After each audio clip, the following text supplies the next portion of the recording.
Good morning, everyone. Thank you for joining again today. Just to start off with the normal safety message, please be aware that these sessions are just for general mindfulness, relaxation, building resilience, and not designed to take the place of speaking to a counsellor or a GP. If you do need some support with anything at all, do talk to your GP. But with that in mind, for those who haven't joined before, I'm Tom. I'm a mindfulness teacher based in Winchester in Hampshire, and doing these sessions at the moment to help us when we've got some challenging times going on at the moment. So just to check in, first of all, for anyone who is tuning in now, or if you're watching later, absolutely fine as well, about how you're doing at the moment. We've reached Friday again, which is great. But how's your week been? How are you doing at the moment? And again, always those comments and that feedback from people is really, really helpful to get to see how you are doing. So hopefully it's been an okay week for people, probably highs and lows as they always are. But lovely to see you, and hopefully we can do some work today on some sleep, which is I thought was something which is coming up quite a lot with the people I'm working with at the moment. There's a lot of research being done at the moment about our the impact of the coronavirus and the current state of affairs of the world on our sleep. And I know from putting a message in the group earlier this week that there are people within the group who are struggling with sleeping issues. So hopefully this will be a starting point for people when dealing with that. Good morning, Debbie. Thank you very much for joining us. So as always, I like to start off with a bit of a grounding or short exercise to do. We've done a couple of the 3-minute breathing space before, and we've done a couple of the very short anchor breathing. This technique there's quite a few variations of this, and I do different ones with different people, and you may have done one before which is similar.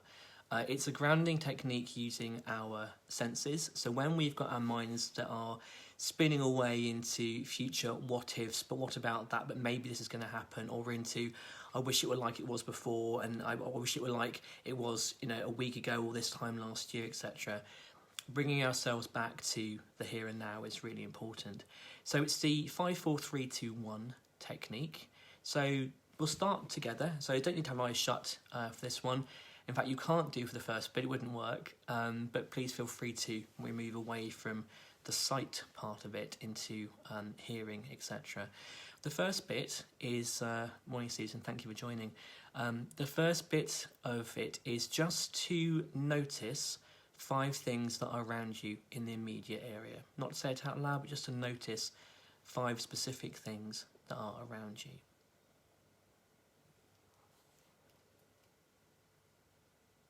And when you've done that, to identify 4 things around you that you can hear.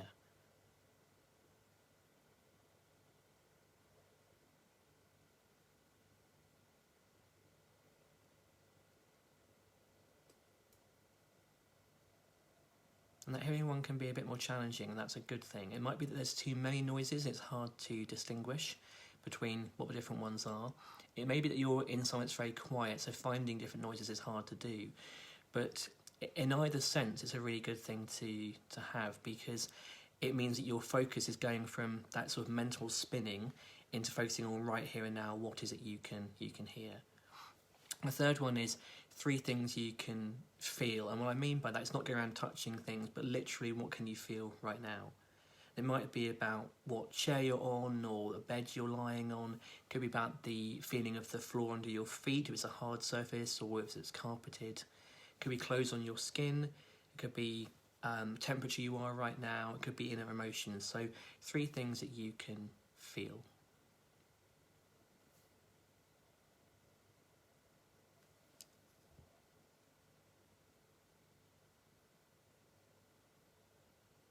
The next one is 2 things that you can smell, which can be quite challenging, but see if you can pick out 2 different things that you can smell around you right now.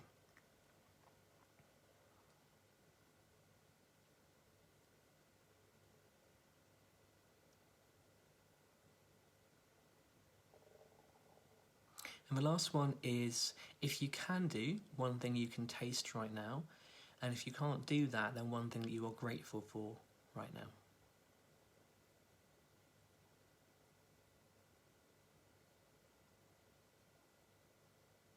So all we're doing is just gradually using sense by sense, moving down so that we're focusing on the here and now and what we are aware of around us at the moment. So very often we get lost in our heads and in thoughts and in problem solving mode and predicting mode and reminiscing mode, and there's nothing wrong with those per se, but we can get stuck there for too long, and that can cause both anxiety and depression at the moment especially. So you either do the 5, 4, 3, 2, 1. The other way of doing it is to do, for example, 3 things that you can see around you, which is normally the easiest one to do, followed by 3 things you can hear, which is a bit more challenging, and then 3 things that you can feel, which is the harder one normally of the 3. And just gradually, bit by bit, takes you from being in your head to being more grounded. So just something that can be quite a nice thing to do when things are feeling a little bit too much at the moment. Now, we're looking at sleep at the moment for various reasons. So we'd love you to get some comments from anyone who is watching about what your sleep is like at the moment. So it gives me an idea of who we've got watching today and what your sleep is like. Has it changed since the lockdown has come into effect? Are you sleeping better? A few people are. I have some clients who are actually saying that they're sleeping better. For a majority of people, their sleeping is worse. It's either that they're finding it harder to get to sleep, or they are waking up very early, or they're waking up in the middle of the night and can't get back to sleep again. We also have the added joy of nightmares and very vivid dreams going on excuse me, at the moment.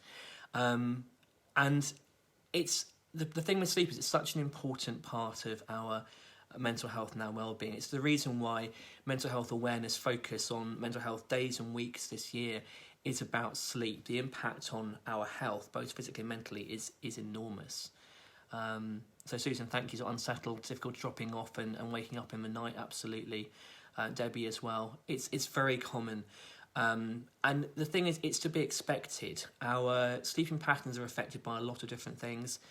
The reason we're having some of us having very vivid dreams, I know I am at the moment, is because the dream is a way of our brain processing information, and we are having an enormous amount of unusual information coming in, which our brains are trying to process, and that can come out in terms of very vivid dreams that are going on, or more dreaming than normal, and also the sort of sleep-wake cycle that we have going on at the moment can be affected because we are at sort of it's this hyper arousal stage of being in danger.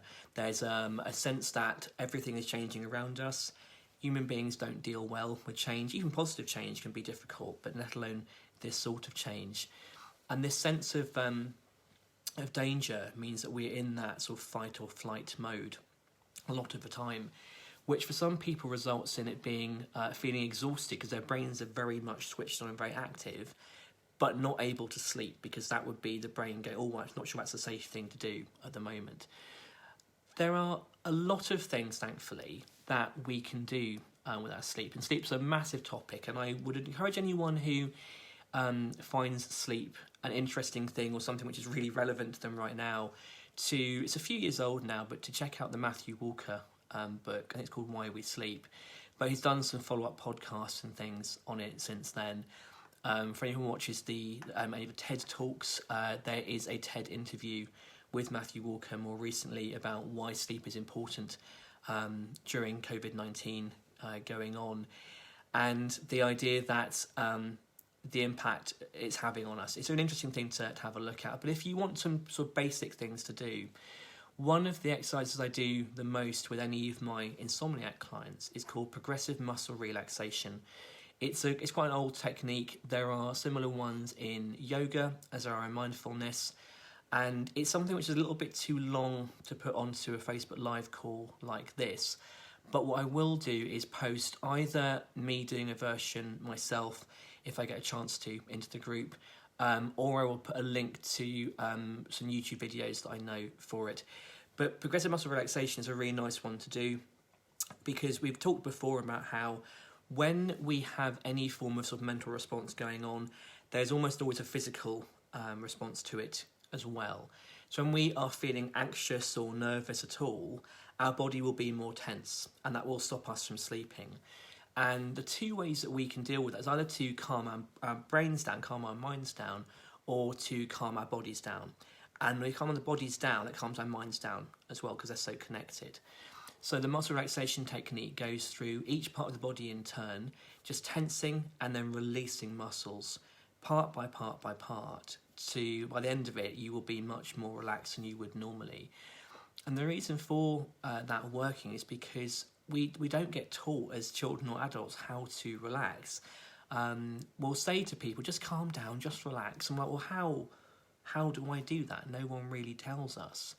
And it's very hard for us to just relax a muscle which is tense. The best way of doing it is to tense it first of all, to notice what that tension feels like, and then to switch that tension off. And what the research shows is that by doing that, we end up with a muscle that's much more relaxed than it was to start with. So it's a very nice exercise to do, which I will put some links onto later. And what I'll try to do, because there's been quite a lot of people recently asking about sleep, is if I get time to, I will put as many sort of links to different techniques as I can do into the group. There are many ones we can do, from visualising sleeping, healthy sleeping patterns, to CBT techniques that are there, sort of brain dumps that we can do before sleep starts, just writing down anything in our heads that comes in. And sometimes that in itself can be a really powerful one. We often end up going to bed and we have our brains spinning away with things. And often it's because we are slightly nervous about forgetting something that could be important. If you write something down, the brain can go, okay, well, they can't forget that now. It's there, it's safe. I can stop thinking about it. So something as simple as just getting thoughts out on paper and doing a bit of a brain dump. Like, here it is, that's my thoughts right now, on paper, close the book, off I go to sleep. That can work really, really well. And it ties into general sleep hygiene. If you haven't heard the phrase before, it's just making sure that the routines and habits you get into before bed are conducive to sleeping well. Whether it's obvious ones like not drinking caffeine too late in the day. Caffeine has a very, very long half-life, which means that it stays in the body for an extremely long time. To other ones like staying off our sort of phones or tablets and reducing our screen time before bed. It's there are two schools of thought on this. There is the blue light research, which shows that the actual light coming from our screens and devices can have an impact on our sleep cycle and regulation. But it's also that our brain activates more. If we're having information that we're absorbing from a device like this, it means our brain is switching on more and more and more. So just simple things like that can be really important. But mindfulness is a really good one as well as part of this. And I find with clients I work with that even those who are good at using mindfulness throughout the day, as soon as they go to bed, their minds begin to race even more. And because when we go to bed, we don't have the same level of distractions and things going on around us as we do during the day, our thoughts can sometimes be a lot louder and harder to ignore and switch away from. But we can use mindfulness to help with that. And also meditation has been shown to help regulate our sleep hormones as well, which is a really good thing to do, helping us to increase those which help us to turn off and make us feel more comfortable and more settled. So we're going to do a very basic one now. I know it's a weird one to do in the morning, and I have debated this because obviously we do 10:30 on a Friday at the moment. Most of you I don't think will be going to sleep at the moment, so possibly just watching this section later this evening maybe. But the advice would be that before getting into bed, taking a few sort of gentle stretches first of all. And there's a lot of just free yoga videos and examples and pictures on there about how to do things like that. But the reason we do the stretching is because what we want to start happening is getting ourselves away from being in our heads to being back in our bodies again. And by just doing some gentle movements and stretches, it enables us to move from head back into body, just connects to that body again. And then before getting into bed, going back to our breathing, just taking a moment to take a few deeper breaths than you would do normally. Just tuning into that breathing again, as we have before. those inhalations and the exhalations. And we can use that breath to bring our awareness and focus back under our control, rather than it being on a racing mind, back into a physical sensation instead. And then when you lie down, just being aware of your body settling into a resting position and what's comfortable for you. Again, just noticing the breath sort of building up and filling the lungs with air. And as it exhales again. And each time that you breathe out, using that to just soften yourself a bit more, and just sort of gently fall into the mattress as well.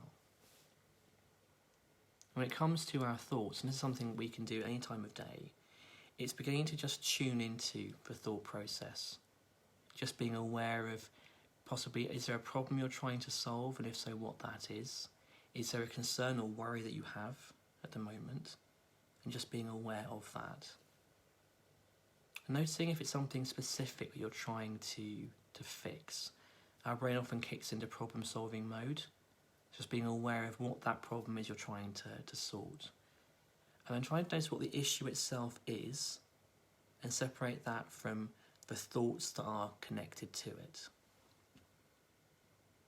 And then, as we have before, when you notice what the actual thought is that is in your head that's sort of sticking there, just being aware of what the physical response to that is. Is there some discomfort somewhere with that thought, with that problem, that anxiety, that worry? And often at the moment it's a fear of the unknown. It can be about the uncertainty of life right now. It can be wanting to take control, to plan things, to do something we can't at the moment. Just being aware of what it is that's causing that anxiety or that discomfort. Just noticing, not judging yourself from doing it at all. Just actually settling into that discomfort, which might sound a little bit unusual, but sometimes it's a struggle against feeling a certain way which maintains it. So just accepting that at the moment there is some discomfort and that's okay. And that as life changes, as it always does continuously, this situation will change as well. And then just moving back into the body fully again. At night, just imagining yourself just falling deeper into that bed, into that mattress, and every time you breathe out, using that exhalation to just relax and to soothe and to soften a little bit more. And what you can do is just start doing a gentle scan through the body, perhaps starting at the head, and just moving down bit by bit by bit. Just scanning for any tension, any discomfort that you feel. And each time you notice something like that, on your breath in, just being aware of it, and on the out breath, just releasing it and letting it go. Just moving down the body through shoulders, chest, arms, stomach and hands, all the way down through the legs and into the feet. Just relaxing, letting go of what's going on at the moment. And then just using your breathing to continue settling down each time. So it's just one technique that you can use when you are going to bed, but the thing with sleep is that for some people, a really simple meditation or mindfulness exercise can work really well.